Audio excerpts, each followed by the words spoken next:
Here we are for this week's edition of Backpage Blues. I've been joined by Charlie the Hurricane Skillen from the Mail Online. How are you? Again with the Hurricane. Well, it's factually accurate nickname, so yeah. Right, yeah, very well, mate. How are you? I'm very well.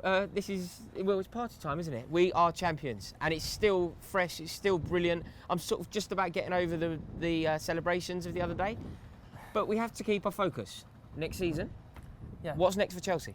Well, the great news for Chelsea that's come out today is that Mourinho is already talking about a new contract at the club. This is wonderful news, Yeah, isn't it? yeah, absolutely.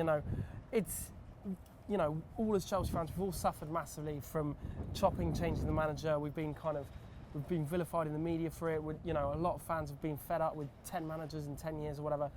Also, it's missing from Mourinho's CV, building a club up from the ground.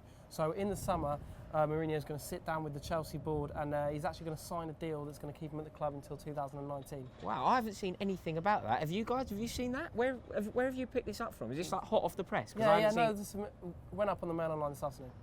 Brilliant. That's such good news. So I suppose Mourinho, if he's going to commit to Chelsea, wonderful news. Yeah. He will now be thinking of marquee signings over the summer. If I were to live the dream, I'm thinking players like Paul Pogba, Gareth Bale. Well, I mean, funny enough, those two names in particular are interesting.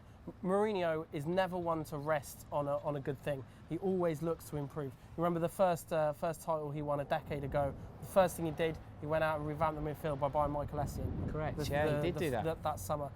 The season after, he bought Ballack and Shevchenko. So, we don't rest on our laurels. We keep moving forward, exactly, keep turning over. Exactly. So Mourinho wants to strengthen the whole squad. He wants a goalkeeper, midfielders, defender. Now, although we might be looking for squad players, if we were to get a Gareth Bale or a Paul Pogba, this is dream news. Then all rule books are out the window. He will revamp that first team.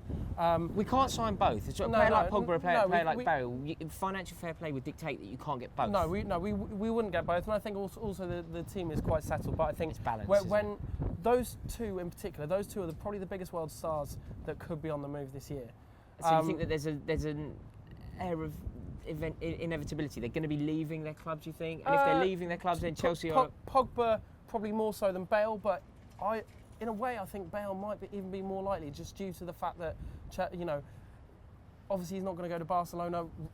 The kind of clubs we compete with are Real Madrid, Barcelona, or that we look to compete with. Obviously, he's already at Real Madrid. Yeah. So, there's only a certain number of clubs he's going to go to. And imagine signing. If I had to push you for one of them, then Pogba or Bale, who would you prefer to see in a blue shirt? Who would I prefer to see? I prefer to see Gareth Bale. I think we could. Imagine really the Tottenham fans. Imagine what they think. Well, yeah. I mean, what a shame that would be. Yeah. But I think Chelsea are very interested in those two players, as you'd expect. They're great players. They could be on the move. Chelsea need to be involved in those discussions. Absolutely. Okay, so that's sort of dream scenario, isn't it? Let's take it slightly more realistic. I'm reading that there's a young Everton defender who we could be monitoring. Well, look, I mean, it's no secret that obviously John Terry is entering the final couple of stages of his career. Well, we'll see after that season. No, exactly.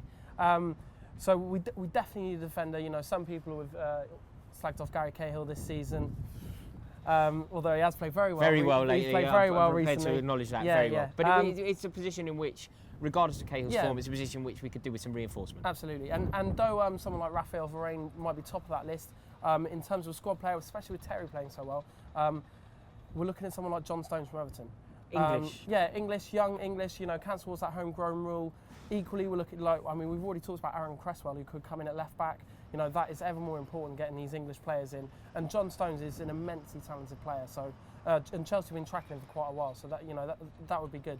What sort of region? Do you have any idea, money-wise? Is this going to be a dear one? Do you think, or? Yeah, it'd be about 30 million to take him from Everton. What? He's good, Raw. You're joking? No, he's good. Well, he wants to be for that sum. Guys, what do you think? Is that a player, John Stones, a player you'd like to see at Chelsea? Do you think he has it in him to become a potential European champion? Because that's the kind of player that we're going to want to sign. So yeah, let me know, because I don't know too much about Stones, so I'm very interested to hear your thoughts. Charlie, anyone else? Anything else you need to talk to me about? Yeah, I mean, there's Mauro Icardi as well. He's an Italian striker. Chelsea will definitely look to buy a striker Scores this goals, year. doesn't he? Yeah. Definitely scores. I think Bamford will go on a Premier League loan. I know a lot of people have been asking what's going to happen with him. So I think Chelsea will sign a striker. And at the minute, it looks like either Mauro Icardi plays for Inter Milan or Paulo Dybala, who we've spoken about before. Yeah. I think the dream with Bamford is that Middlesbrough get promoted, and Bamford maintains his position as a starting number 9 for a Premier League club. Give him a season doing that, scoring goals, then you start talking about Chelsea. Yeah, exactly. So Icardi, you think he has it in him? He's going to come in as, obviously Diego Costa is Chelsea's main striker. It remains to be seen what's going to happen with Remy this summer. He's had a kind of weird season where he's played very well and he's played scored every time he's played, but doesn't really get a look at it No. being the number. He can't take that position away from Costa. He's never going to. He's never going to be a better striker. So I mean, we are looking at strikers. And I think, from what we reported this week, that Icardi and Dybala are very much in the front running for that. Very good news. This has been a lovely chat. Jose nice. Mourinho has signed up for the long haul, and Gareth Bale. There's rumours. There's room for optimism. This would be absolutely wonderful. You're always optimistic. But imagine, I am. But imagine that attacking wing. You'd have Hazard on one wing, Bale down the other. That is just. Imagine being a defender trying to deal with that. Oh. You'd Scary. feign injury, wouldn't you? Or get yourself sent off like that Newcastle defender.